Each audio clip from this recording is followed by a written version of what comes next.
बिस्मिल्लाहिर्रहमानिर्रहीम। अस्सलाम वालेकुम नाज़रीन, इरफान हाशमी आपको प्रोग्राम दो टोक में खुश आमदीद कहता हूँ और इस्लामाबाद से मेरे साथ मौजूद हैं इब्राहिम राय साहब। राय साहब, अस्सलाम वालेकुम। वालेकुम अस्सलाम। राय साहब, तीन खबरें हैं और ये तीनों खबरें पाकिस्तान के सियासी मंजरनामे पर बहुत अहमियत इख्तियार कर गई हैं। मुल्क में ये पहली दफ़ा नहीं हुआ जब मजहब कार्ड का इस्तेमाल किया गया है। और एक वीडियो शहबाज शरीफ साहब की आ गई, अब बिलावल भुट्टो की भी एक वीडियो आ गई जिसमें जिए भुट्टो के नारे वहीं पर लगे, जिसके बारे में हम कल से बात कर रहे हैं कि मजहबी मकामात और जहाँ पे आपकी अकीदत हो, क्या ये सही था, गलत था। और फिर राय साहब, एक और भी काम हुआ है। पाकिस्तान पीपल्स पार्टी ने कल सिंध भर में बाकायदा ऐलान कर दिया कि एहतजाज किया जाएगा और वो जो नैरेटिव बनाने की कोशिश कर रहे हैं वो ये कह रहे हैं कि बेहुरमती हुई तो बनाउज़ बिल्ला, ऐसी कोई बात जो है वो की जा रही है, मज़हब को इस्तेमाल किया जा रहा है। राय साहब, दूसरी जो अहम खबर है, इमरान खान ने मुल्तान में खिताब किया है और इस वक्त पाकिस्तान के जो ताकतवर जो हल्के हैं, जनरल्स हैं, वो क्या सोच रहे हैं, इस पर भी आपसे डिटेल्स हम लेंगे। और फिर आखिर में आइनी बहरान शिद्दत इख्तियार कर गया है पंजाब के अंदर। हाई कोर्ट ने स्पीकर कौमी असम्बली को कह दिया और अब उसके बाद क्या सूरत हाल होगी, क्योंकि पाकिस्तान तहरीक इंसाफ अपने ऑप्शंस पर गौर कर रही है और ये ऑप्शंस क्या हैं इस पर भी हम तफसील से बात करेंगे। लेकिन सबसे पहले राय साहब, वीडियो पहले कल एक आई, अब दोबारा एक वीडियो आ गई शहबाज शरीफ की और वही कुछ हुआ, एक्शन रीप्ले हुआ और फिर जिए भुट्टो के नारे भी लगे हैं और अब पाकिस्तान पीपल्स पार्टी जो करने जा रही है। राय साहब, मज़हब कार्ड का इस्तेमाल किया जा रहा है, सियासत के अंदर ये पहली दफ़ा नहीं हुआ, इससे पहले भी हुआ है और अब इसको बाकायदा एक हथियार बनाकर पाकिस्तान के अंदर भी इस्तेमाल किया जाएगा। और शायद इन लोगों की कोशिश है कि सियासत का रुख मोड़ दिया जाए, लोगों को उभारा जाए, लोगों को पाकिस्तान तहरीक इंसाफ के ख़िलाफ़ इस्तेमाल किया जाए और ये बाकायदा तौर पर इसकी अब प्लानिंग हो रही है सिंध के अंदर भी, और कहा जा रहा है कि शायद पंजाब में भी ऐसी ही कोई प्लानिंग की जा रही है। राज साहब, ये क्या वीडियो है जिसमें जिए भुट्टो के नारे लगे और शहबाज शरीफ साहब के हवाले से भी? देखें हाशमी साहब, ये दो जो नई वीडियोस आई हैं, इन वीडियोस पर भी बात करते हैं और आगे चलकर कुछ जनरल्स के मुतल्लिक भी अपने व्यूअर्स को आगाह करते हैं। अब दो वीडियोस मज़ीद सामने आई हैं सऊदी अरेबिया से। इनमें से एक वीडियो शहबाज शरीफ की है। ये उस वीडियो से मुख्तलिफ है जो आज से एक दिन पहले जारी हुई थी या लीक हुई थी मस्जिद नबवी के अहाते से, और कुछ लोग ये भी कहते हैं कि मस्जिद नबवी के अहाते में नहीं बनी थी ये वीडियोस, बल्कि उस अहाते के बाहर जो एक जगह है, एक मार्केट और मस्जिद नबवी के दरमियान, वहाँ पर ये वीडियोस बनी थी। बहरहाल अब एक और वीडियो सामने आई है और इस वीडियो में आप देख सकते हैं कि शहबाज शरीफ सिक्योरिटी के हिसार में जा रहे हैं। मस्जिद नबवी का एक कॉरिडोर है और जो बाकी वहाँ पर नमाजी हैं, जितने भी मुल्कों से आए हुए नमाजी हैं, जिनमें पाकिस्तानी भी शामिल थे, उनको कोई 30-40 मीटर दूर रुकावटें लगाकर दूर खड़ा कर दिया जाता है। लेकिन उसके बावजूद हुआ क्या? उसके बावजूद वही हुआ कि शहबाज शरीफ जब वहाँ से गुजरे तो लोगों ने चोर चोर के नारे लगाए दोबारा। यानी शहबाज शरीफ दोबारा मस्जिद नबवी में गए, उनको प्रोटोकॉल दिया गया, सिक्योरिटी हिसार में लेके जाया गया, क्योंकि ये खदशा था कि दोबारा से उनके खिलाफ नाराबाजी होगी। लोगों को हटा दिया गया, लेकिन लोग फिर भी बाज नहीं आए और लोगों ने चोर चोर के नारे लगाए। अब इसमें हाशमी साहब एक बहुत अहम पॉइंट है, वो पॉइंट ये है, और आर्गूमेंट जो काउंटर आर्गूमेंट आ रहा है वो ये आ रहा है कि अगर कोई शख्स कहीं से चोरी करके किसी मस्जिद में दाखिल हो जाए तो क्या पॉइंट आउट करना चाहिए या नहीं करना चाहिए कि यहां पर एक चोर आ गया। ये एक आर्गूमेंट जो है, काउंटर आर्गूमेंट, के मस्जिद बिलाशुबा बहुत मुकद्दस मकाम है, लेकिन वहां पर अगर कोई चोर आ जाए कहीं से चोरी करके तो क्या उसके मुतल्लिक दूसरे लोगों को आगाह करना चाहिए या नहीं करना चाहिए कि ये यहां पर एक चोर आ गया है। तो एक आर्गूमेंट तो इसके ऊपर ये भी है। दूसरा एक आर्गूमेंट में ये भी पढ़ रहा था, जो कुछ जनरल्स ने ट्वीट्स भी किए हैं, जिनमें वो कहते हैं कि इसी मस्जिद नबवी में चोरों के मुतल्लिक फ़ैसले होते थे और उन पर हद जारी होती थी कि उनके हाथ काटे जाएं। यानी ये बात कर रहे हैं नबी अकरम के दौर की। तो तो अब वो कहते हैं कि यहाँ पर लफ्जी हद जारी की गई है, यहाँ पर एक लोगों की जानिब से इन चोरों के खिलाफ एक लफ्जी हद जारी की गई है, तो इसमें क्या बुरा है। अब इसको आप जिस तरह से मर्जी मजहब कार्ड के तौर पर इस्तेमाल करें, आप कहें कि यहाँ पर कोई जानबूझकर लोगों को प्लांट किया गया था, आप जो कुछ भी कहें, लेकिन ये एक हकीकत है कि ये इम्पोर्टेड हुक्मरान जिनके ऊपर करप्शन के इल्ज़ामात और उन इल्ज़ामात के शवाहिद भी मौजूद हैं, ये जहाँ भी जाएंगे इनका इस्तकबाल अवाम इसी तरीके से करेंगे। और अब अगर वहाँ पर इस तरह के नारे ना लगे होते इससे पहले, या इस तरह के नारों की शदीद ममानियत होती, तो फिर ये दूसरी मर्तबा नारे लोग ना लगाते। अब ये बड़ा स्ट्रेंज है कि दूसरी मर्तबा भी नारे लगे हैं, एक अलग दिन था, एक अलग किस्म की वीडियो सामने आ गई, और फिर हलाल वीडियो और हराम वीडियो, हलाल नारे और हराम नारे। अब इनका फ़र्क ज़रा सुन लें। अब बिलावल भुट्टो की एक वीडियो वो भी वायरल हो रही है, वज़ीर ख़ारजा के तौर पर ज़ाहिर है कि वो भी गए हैं। अब उनकी जो वीडियो वायरल हो रही है उसमें देखा जा सकता है कि बहुत से लोग जो पीपल्स पार्टी ने प्लांट किए हैं, वरना पीपल्स पार्टी के हम सब जानते हैं कि नून लीग के तो चलें सपोर्टर हो सकते हैं, नून लीग एक बड़ी जमात है मुल्क की, इसमें कोई शक नहीं है। तहरीक इंसाफ सबसे बड़ी जमात है, नून लीग दूसरे नंबर की सबसे बड़ी जमात है। लेकिन वहाँ पर कुछ लोग प्लांटेड पीपल्स पार्टी के नारे लगा रहे हैं, बिलावल भुट्टो जिंदाबाद, बिलावल भुट्टो वज़ीर आज़म और शहीद भुट्टो के नारे लग रहे हैं। तो क्या ये सियासी नारे नहीं हैं? यानी उसमें देखा जा सकता है कि बिलावल भुट्टो उन नारों का जवाब भी दे रहे हैं, बिलावल भुट्टो उन नारों पर खुश भी हो रहे हैं, और उतनी ही ऊंची आवाज़ से वो नारे लग रहे हैं जितनी ऊंची आवाज़ से शहबाज शरीफ के खिलाफ चोर चोर के नारे लगे। तो शहबाज शरीफ के खिलाफ जो नारे लगे वो हराम, जो बिलावल भुट्टो के हक में नारे लगे वो हलाल। और अगर यहाँ पर शहबाज शरीफ के हक में नारे लगना शुरू हो जाते, मुस्लिम लीग नून अपने लोग यहाँ पर प्लांट करती और उनके हक में नारे लगते, तो यही मरियम नवाज इस बात का क्रेडिट ले रही होती। यानी वो भी एक सियासी नारा होता, लेकिन वो क्रेडिट ले रही होती कि देखें हमारे जो लोग हैं, पाकिस्तानी हैं, वो किस तरीके से शहबाज शरीफ को अप्रिशिएट कर रहे हैं। फिर यही मस्जिद नबवी है, इसी के मुतल्लिक जज अरशद मलिक ने अपने एक बयान हल्फी में कहा था कि हुसैन नवाज ने यहाँ बैठकर मुझे 50 करोड़ रुपए रिश्वत की ऑफ़र की थी। तो क्या वो हलाल काम है मस्जिद नबवी में किसी को 50 करोड़ रुपए की रिश्वत ऑफ़र करना, किसी जज को अपनी मर्ज़ी का फ़ैसला लेने के लिए?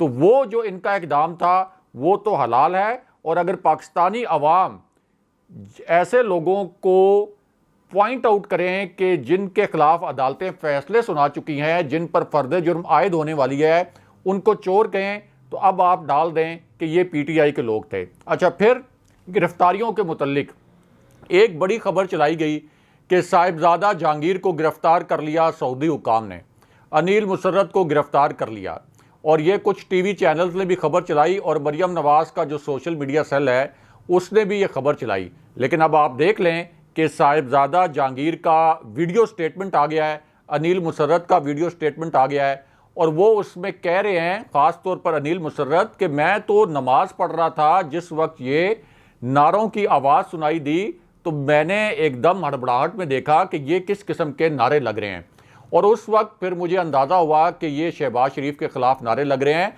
इसी तरह अनिल मुसर्रत के साथ साथ जो साहिबजादा जहांगीर हैं वो भी कहते हैं कि ये किस तरह से हो सकता है कि हम इतना बड़ा प्रोटेस्ट मस्जिद नबवी के अंदर प्लांट करें। सऊदी अरेबिया के जो रूल्स एंड रेगुलेशंस हैं, वहाँ जो कानून की सख्ती है, उसके मुतल्लिक सब लोग जानते हैं, तो कोई जुर्रत नहीं कर सकता वहाँ पर इस तरह का प्रोटेस्ट उसको प्लांट किया जाए।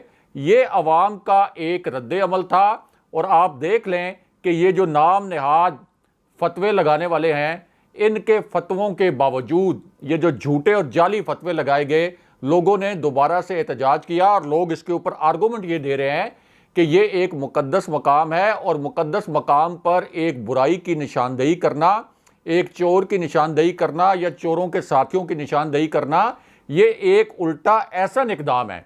यानी लोग तो ये भी आर्गूमेंट दे रहे हैं। तो इस आर्गूमेंट के ऊपर अगर किसी के पास कोई काउंटर आर्गूमेंट है तो वो सामने लाया जाए। फिर यहाँ पर देखें, एक और ज़बरदस्त किस्म की तस्वीर सामने आई है तुर्क सदर की, और एक वीडियो भी सामने आई है, क्योंकि तुर्क सदर जब गए थे वहाँ पर, अब तुर्की में जिन लोगों को तुर्की के हालात का पता है उन्हें ये मालूम है कि बहुत बड़ी तादाद तुर्की में ऐसी है लोगों की जो कि तुर्क सदर के ख़िलाफ़ है, तैयब उर्दवान के ख़िलाफ़ है। यानी तैयब उर्दवान तुर्की के अंदर ऐसा नहीं है कि उनकी कोई इतनी पॉपुलैरिटी है कि 100% लोग उनको चाहते हैं। वहाँ एक बहुत बड़ी अपोजिशन है और बहुत बड़ी तादाद में लोग ऐसे भी हैं जो तैयब उर्दवान के सख्त ख़िलाफ़ हैं। लेकिन तैयब उर्दवान जब गए वहाँ पर मस्जिद नबवी में और सऊदी अरेबिया का उन्होंने दौरा किया, तो कहीं से चोर चोर की आवाज़ नहीं आई। उसकी क्या वजह थी? उसकी वजह यह है कि तैयब उर्दवान से वहाँ पर सियासी इख्तलाफ तो बहुत बड़े पैमाने पर मौजूद है, लेकिन तैयब उर्दवान पर शहबाज शरीफ जैसे करप्शन के चार्जेस नहीं हैं। तैयब उर्दवान पर कोई फ़र्द जुर्म नहीं आयद हो रही थी, इसलिए वहाँ तुर्की के बेशुमार नमाजी मौजूद थे। किसी जगह से तैयब उर्दवान के ख़िलाफ़ वहाँ पर आवाज़ नहीं उठी। फिर ये भी एक तस्वीर चल रही है कि तैयब उर्दवान उनको रिसीव किया मोहम्मद बिन सलमान ने। इसी तरह जब इमरान खान साहब जब गए थे उनको भी सऊदी वली अहद मोहम्मद बिन सलमान ने रिसीव किया था। लेकिन शहबाज शरीफ जब गए हैं तो इनको 5वीं सतह की जो मकामी सऊदी क़यादत है, मकामी जो ऑफिशल्स हैं, उनकी जानिब से रिसीव किया गया। और बिल्कुल आप कह सकते हैं कि एक बहुत फीके से दिल के साथ हमारा जो डेलीगेशन था शहबाज शरीफ की सरबराही में गया, इसका वहाँ पर इस्तकबाल किया गया। और दूसरा, ये जो खान साहब को कहते थे कि खान साहब चले जाते हैं सऊदी अरेबिया इमदाद मांगने के लिए, खान साहब तो एक ऐसे वक्त में गए थे सऊदी अरेबिया जब नून लीग की हुकूमत मुल्क को दिवालिया करने के बिल्कुल करीब छोड़कर गई थी। और फ़ौज ने हमें बताया था, मैं वो ब्रीफिंग मैंने अटेंड की थी जिसमें फ़ौज ने बताया था कि इस वक्त मईशत को कैंसर हो चुका है, मईशत बिल्कुल मरने वाली है। मुस्लिम लीग नून के दौर के आखिरी चंद माह चल रहे थे। मैं दोबारा कह रहा हूँ कि मुझ समेत कई सहाफ़ी उस ब्रीफिंग में मौजूद थे। फ़ौज ने हमें बताया था कि मुल्क दिवालिया के करीब है। तो इस हालत में छोड़ के गई थी मुस्लिम लीग नून। PTI ने और इमरान खान ने वहाँ से मुल्क को उठाया, मईशत को उठाया, 5.3% ग्रोथ रेट के ऊपर ये लेके आए। तो अब शहबाज शरीफ जो अपनी जानिब से बड़े माशी जादूगर बनते हैं और ये कहते हैं कि हम माशी तरक्की लेके आएंगे, वो तो सऊदी अरेबिया से मज़ीद डॉलर्स मांगने गए हैं। अब खबर आ गई है कि अब वो वहाँ से मज़ीद भीख मांगेंगे, वहाँ से कर्ज़े मांगेंगे।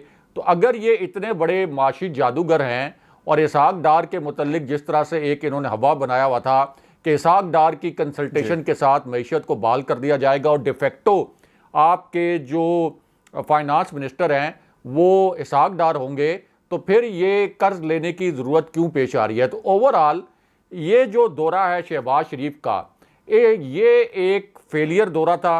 इससे पाकिस्तान की सुबकी हुई है। यानी एक तो ये कर्ज की वजह से भी, जिस तरीके से एक फीका सा इस्तकबाल किया गया पाकिस्तानी डेलीगेशन को, उसकी वजह से भी, फिर जो वीडियोज़ वहाँ से सामने आई हैं उसकी वजह से भी, और आखिर हाशमी साहब सऊदी अरब के अवाम, इसी तरह पूरे अरब खित्ते के अवाम, वो कोई बेवकूफ़ तो नहीं है। उन्होंने जब देखा होगा कि अच्छा यहाँ पे मस्जिद नबवी के अंदर शहबाज शरीफ के ख़िलाफ़ चोर चोर के नारे लगे हैं, पूरी उनको हिस्ट्री उन्होंने, बहुत से लोगों को पता होगी, जिनको नहीं पता होगी उन्होंने निकाल ली होगी कि इनके ऊपर करप्शन के किस किस्म के चार्जेस हैं। तो इस बात से तो इनकी जान नहीं छूटने वाली। यानी ये तो जिधर भी निकलेंगे अवाम एहतजाज करेंगे। और ये बात सरासर गलत है, ये बात मानने वाली नहीं है कि ये कोई PTI प्लांट कर देती है कुछ लोग। अगर PTI कुछ लोग प्लांट करने वाली होती तो ये जो लाखों के जलसे हो रहे हैं ये कौन प्लांट करवा रहा है? देखें, जब पहले खान साहब ने जलसा किया था 2013 में लाहौर का, जिस दिन उन्होंने कहा था कि आज मैंने लाहौर छीन लिया है मुस्लिम लीग नून से, उस वक्त कहा गया कि ये जलसा तो जनरल शुजा पाशा ने करवाया, कहा गया कि ये बंदे तो वो लेके आते हैं। उसके बाद जब यहाँ पर 2018 में खान साहब ने जलसे शुरू करने किए, फिर कहा गया कि जनरल्स लेके आते हैं, वो लेके आते हैं बंदे और वो इन जलसों का इंतज़ाम करते हैं। और अब जो जलसे हो रहे हैं जिनके मुतल्लिक ये कहा जाता है इमरान खान साहब के नाकदीन की जानिब से कि ये फ़ौज मुखालिफ जलसे हैं। हालांकि फ़ौज मुखालिफ नहीं है, लेकिन इमरान खान साहब के मुखालफिन कहते हैं कि ये फ़ौज मुखालिफ जलसे हैं। अगर ये फ़ौज मुखालिफ जलसे हैं तो जाहिर है कि फिर जनरल्स तो बंदे नहीं लेके आएंगे, वो तो इन जलसों में शिरकत के लिए लोग नहीं लेके आएंगे, तो फिर इतनी बड़ी तादाद में लोग कहाँ से आ रहे हैं। तो आप ये मान लें कि इमरान खान साहब की ना सिर्फ पूरे पाकिस्तान में बल्कि पूरी दुनिया में जहाँ जहाँ पाकिस्तानी बसते हैं वहाँ एक नाकाबिले यकीन हद तक उनकी शोहरत बढ़ चुकी है। ख़ास तौर पर ये जो बैरूनी साजिश के ज़रिए उनकी हुकूमत गिराई गई, उसके बाद जिस किस्म की एक हमदर्दी की वेव खान साहब के साथ है, इसकी तारीख में मिसाल नहीं मिलती। राय साहब, खान साहब का मुल्कगीर जो मोबिलाइजेशन थी वो सिलसिला जारी है। उन्होंने अपने एमएनएस को भी कहा, अपने अरकान को भी कहा, पार्टी के वर्कर्स को भी कहा कि आप अपने अपने इलाकों में जाएं, लोगों को मोबिलाइज़ करें, और अब वो खुद भी लीड कर रहे हैं। पेशावर, लाहौर, कराची, फिर उसके बाद हमने देखा इस्लामाबाद में, और इसके साथ साथ पूरे मुल्क के अंदर ये सिलसिला शुरू हो चुका है शब दुआ। और अब मुल्तान के अंदर भी उन्होंने खिताब किया है, अहम बातें कही हैं, इस पर भी रोशनी डालें। सिग्निफिकेंस क्या होगी, क्योंकि बाज़ लोग ये कहते थे कि जलसा हो जाएगा तो उसके बाद क्या होगा, तो उसके बाद क्या होगा राय साहब, जनरल्स क्या सोच रहे हैं? क्योंकि हमारे सियासी मंजरनामे के ऊपर पाकिस्तान की इस्टेब्लिशमेंट को और जो ताकतवर हलके हैं उनको माइनस नहीं किया जा सकता, ना डिस्कशंस के अंदर से, ना एक्चुअली कहीं ना कहीं हमें नज़र आता है उनकी प्रेजेंस, और चाहे वो मीडिएशन की शक्ल में हो, इन्फ्लुएंस करने की शक्ल में हो, या फिर दूसरी तरफ से या एक तरफ से जो इल्ज़ामात लगाए जाते हैं, तो कहीं ना कहीं किरदार ज़रूर रहता है। हाशमी साहब आते हैं, जनरल्स की बात भी करते हैं, लेकिन पहले जो एक अजीबो गरीब फ़ैसला आया है उसके मुतल्लिक भी व्यूअर्स के सामने कुछ हक़ाइक़ रखते हैं। अब इलेक्शन कमीशन ने, जिनके मुतल्लिक खान साहब कहते हैं कि चीफ इलेक्शन कमिश्नर नून लीग के एजेंट हैं, अब वहाँ से जो फ़ैसला आया है इसको आप किसी भी म्यार पर परख लें, यानी आप किसी कानूनी फ़ोरम पर परख लें, अवामी फ़ोरम पर परख लें, या किसी अखलाकी म्यार पर परख लें, तो आपको पता चलेगा कि ये कितना मुतअस्सिब नौयत का फ़ैसला है। और ये केस था यूसुफ रज़ा गिलानी, उनकी नाअहली के लिए और उनके बेटे के हवाले से, यानी वो केस जिसमें यूसुफ रज़ा गिलानी का बेटा रंगे हाथों पकड़ा गया था एमएनएस के वोट्स खरीदते हुए, और उसकी वीडियोज़ भी सामने आ गई थी। अब इस हवाले से यूसुफ रज़ा गिलानी के ख़िलाफ़ नाअहली का केस चल रहा था, और इलेक्शन कमीशन ने फ़ैसला ये दिया कि यूसुफ रज़ा गिलानी के बेटे पर करप्ट प्रैक्टिस साबित हो गई। यानी ये साबित हो गया कि वो वोटों की खरीदो फरोख्त कर रहा था। एक करप्ट प्रैक्टिस का लफ्ज़ इस्तेमाल किया गया कि इसके तहत मुकदमा दर्ज किया जाए यूसुफ रज़ा गिलानी के बेटे पर, लेकिन यूसुफ रज़ा गिलानी की जो सेनेटरशिप है उसको बरकरार रखा गया, और ये कहा गया कि वो नाअहल नहीं होंगे। अब ये किस किस्म का कौम के साथ मजाक है, इंसाफ के साथ किस किस्म का मजाक है कि एक करप्ट प्रैक्टिस साबित हो गई यूसुफ रज़ा गिलानी के बेटे की, उस करप्ट प्रैक्टिस की बुनियाद पर यूसुफ रज़ा गिलानी सेनेटर बन गए, उस करप्ट प्रैक्टिस की वजह से वोट खरीदे गए और यूसुफ रज़ा गिलानी सेनेटर बन गए, तो उनकी सेनेटरशिप बहाल है। यानी ये एक अजीब फैसला है। ये इसी तरह है कि करप्शन के पैसों से एक बिल्डिंग बनी, करप्शन के पैसे साबित हो गए, और उसके बाद बिल्डिंग जो है वो ओनर को दे दी जाए, उसको लीगल करार दे दिया जाए, ये सिर्फ कह दिया जाए कि बिल्डिंग करप्शन के पैसों से बनी है, लेकिन बिल्डिंग का स्टेटस जो है वो लीगल है। इस किस्म के मुतासबाना फैसले इलेक्शन कमीशन कर रहा है, और फिर सियासी बयानात भी दे रहा है। यानी खान साहब तो एक सियासी लीडर हैं, वो तो एक सियासी बयान दे सकते हैं, इसी तरह दीगर जमातें भी दे सकती हैं, लेकिन एक आईनी इदारे का क्या काम है? कहा जाता है, और बड़े प्राइड के साथ कहा जाता है, कि इलेक्शन कमीशन एक आईनी इदारा है, जिस तरह सुप्रीम कोर्ट एक आईनी इदारा है। तो क्या आईनी इदारे सियासी स्टेटमेंट जारी कर सकते हैं? सुप्रीम कोर्ट कोई सियासी स्टेटमेंट जारी कर सकती है? अब ये चीफ इलेक्शन कमिश्नर इस तरह के स्टेटमेंट जारी कर रहे हैं कि इलेक्शन कमीशन के बाहर 5 लोग एहतजाज करें या 5 लाख, हमारे फैसले तब्दील नहीं होंगे और ना ही मैं इस्तीफ़ा दूंगा। हालांकि मुल्क की सबसे बड़ी जमात जब आपसे इस्तीफ़ा मांग रही है, मुल्क की सबसे बड़ी जमात का सरबराह, जिसकी पार्लियामेंट के अंदर 178 नशिस्तें थीं, 156 तो उनकी अपनी थी, इत्तेहादियों के साथ मिलाकर 178, वो आपसे इस्तीफा मांग रहा है, तो अखलाकी तौर पर आपका इस वक्त चीफ इलेक्शन कमिश्नर के ओहदे पर बरकरार रहना बनता ही नहीं है, क्योंकि अगला इलेक्शन आपने कराना है। एक ऐसा शख्स अगला इलेक्शन करवाएगा जिसके ऊपर इस मुल्क की सबसे बड़ी जमात को एतमाद नहीं है, जिसके सारे फैसले हकायक की रोशनी में देखें तो वो पीटीआई के खिलाफ हैं।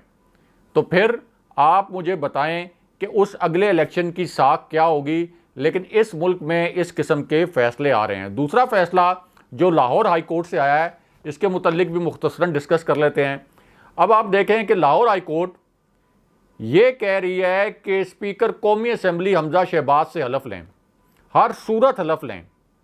अपना नुमाइंदा स्पीकर कौमी असम्बली को मुकर्रर कर दिया। अब इसमें गवर्नर हलफ ले सकते हैं, या दूसरा ऑप्शन ये है कि सदर पाकिस्तान कोई नुमाइंदा मुकर्रर करें। स्पीकर कौमी असम्बली एक वफाक का ओहदा है, वज़ीर आला पंजाब एक सूबे का ओहदा है, और किसी आइन में, किसी कानून में, किसी अदालती तारीख में आज तक नहीं हुआ कि ये कहा जाए कि कौमी असम्बली का स्पीकर जाकर किसी वज़ीर आला से हलफ ले। लेकिन पाकिस्तान में शरीफ ख़ानदान के लिए चूँकि बड़ी स्पेशल रियायतें दी जाती हैं, बड़ी मखसूस किस्म की कानूनी रियायतें दी जाती हैं, तो आधी रात को एक और फैसला इसके ऊपर आ गया है। और इसी वजह से अब तहरीक इंसाफ ने इसके ऊपर रिएक्ट भी किया है, और उन्होंने कहा है कि ये क्लियरली एक ऐसा जुडिशल कू है, एक ऐसा अदालती मार्शल्ला है जिसका निशाना पीटीआई है। तो ये इस मुल्क के अंदर कानून और इंसाफ की हालत है। और इस्लामाबाद हाई कोर्ट के जो चीफ जस्टिस हैं अतर मिनल्ला, वो इमरान खान साहब की जानिब इशारा करके कहते हैं कि अदालतें तो खुलेंगी, ज़रूर खुलेंगी, आइन की पासदारी के लिए खुलेंगी, पिसे हुए तबकों के लिए खुलेंगी, आधी रात को खुलेंगी, रात 3 बजे भी खुलेंगी। अब उनसे सवाल ये किया गया आवाम की जानिब से और ट्विटर पर कि सानिया मॉडल टाउन के ऊपर आपने आधी रात को कोई अदालत क्यों नहीं खोली? नाजिम जोशियो केस में, कत्ल केस, उसमें इतवार के रोज अदालत क्यों नहीं खोली? अभी जो उन्होंने कहा कि पिसे हुए तबकों के लिए आधी रात को अदालत खुलेगी, तो नाजिम जोशियो कत्ल केस एक पिसे हुए तबके का केस नहीं था? उसमें आपने आधी रात को या इतवार को क्यों नहीं अदालत खोली? शहबाज शरीफ की करप्शन अवामी मामला नहीं है क्या? ये गैर आइनी काम नहीं है? इसके ऊपर इतवार को अदालत क्यों नहीं खोली? तो इस वक्त असल में खान साहब ने जो आखिरी बात की थी, जिस दिन वो रुखसत हुए थे प्राइम मिनिस्टर हाउस से, उस दिन उन्होंने बात की थी कि ये ज़रा चेक कर लें कि इस निज़ाम के अंदर कोई इदारा ऐसा तो नहीं रह गया जो मेरे ख़िलाफ़ काम ना कर रहा हो। ये खान साहब ने आखिरी बात की थी सहाफ़ियों से जब वो उनकी हुकूमत ख़त्म हो रही थी और ज़बरदस्ती सुप्रीम कोर्ट रात 12 बजे खोलने की खबरें लीक हो गई थी। तो उन्होंने कहा था कि कोई इदारा ऐसा रह तो नहीं गया जो मेरे ख़िलाफ़ काम ना कर रहा हो। तो इस वक्त पूरे मुल्क के इदारे इंतहाई बाइस्ड तरीके से एक पार्टी को और एक लीडर को साइड लाइन करने की कोशिश कर रहे हैं, लेकिन वो ये भूल रहे हैं कि खान साहब अकेले नहीं हैं। ये 22 करोड़ लोगों का मुल्क है और इसमें करोड़ों लोग खान साहब के साथ खड़े हो गए हैं। खान साहब यहाँ से कोई वीडियो लिंक पर तो सऊदी अरब में लोगों को हदायत नहीं दे रहे थे जो एहतजाज कर रहे थे। अमेरिका से लेकर ऑस्ट्रेलिया तक जितने पाकिस्तानी थे वहाँ से फुटेजेस आई जिन्होंने खान साहब की हुकूमत गैर कानूनी तरीके से गिरने के ख़िलाफ़ एहतजाज किया। तो एक अकेला शख्स तो ये सारे एहतजाज मैनेज नहीं कर सकता। ये असल में लोगों का एक ऑर्गेनिक रिएक्शन है और ये रिएक्शन कभी भी ख़त्म नहीं होगा। अच्छा राय साहब, जर्नल्स इस वक्त क्या सोच रहे हैं? ये बहुत ही एक बुनियादी सा सवाल है। मैंने जैसा प्रोग्राम के शुरू में भी कहा था कि कहीं ना कहीं ताल्लुक़ ज़रूर होता है। आप ना भी चाहें ताल्लुक़ आपको मिलेगा। लोग बात करते हैं, अच्छे अंदाज में बात करते हैं, बुरे अंदाज में बात करते हैं, मीडिएशन का जिक्र होता है, नहीं होता, सहूलतकार बने नहीं बने, ये सब बातें होती हैं। अब now they have become the part of the permanent feature of Pakistani politics. Sir क्या हो रहा है अब? क्या जनरल साहब जो हैं पाकिस्तान के जो ताकतवर तरीन हल्के हैं वो सोच रहे हैं और क्या कह रहे हैं? इस पर ज़रूर रोशनी डालें क्योंकि लोग जानना चाहते हैं। और प्लस ये जो एपिसोड हो रहा है, कल हाई कोर्ट ने स्पीकर कौमी असम्बली को हल्फ उठाने के लिए शहबाज शरीफ का भी हदायत जारी की गई है। इस पर आपने बात थोड़ी सी की है, लेकिन मैं चाहूँगा कि मज़ीद इसे एक्सप्लोर करें क्योंकि मरियम भी जा रही हैं, जहांगीर तरीन साहब भी लंदन से पहुँच गए हैं और उनकी शायद इसमें शिरकत भी करें। और फिर ये भी बहुत इंटरेस्टिंग है कि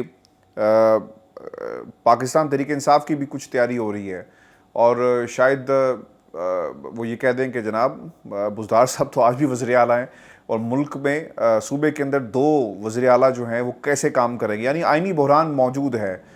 क्या होगा, लड़ाई होगी, फिर पुलिस लोगों को गिरफ्तार करेगी, क्योंकि ये नहीं मानेंगे असम्बली का जो मामला हैं वो नहीं चलेंगे, तो फिर उसी तरह होगा जो इससे पहले हुआ और बहुत सारे लोगों को अस्पताल पहुंचा दिया गया।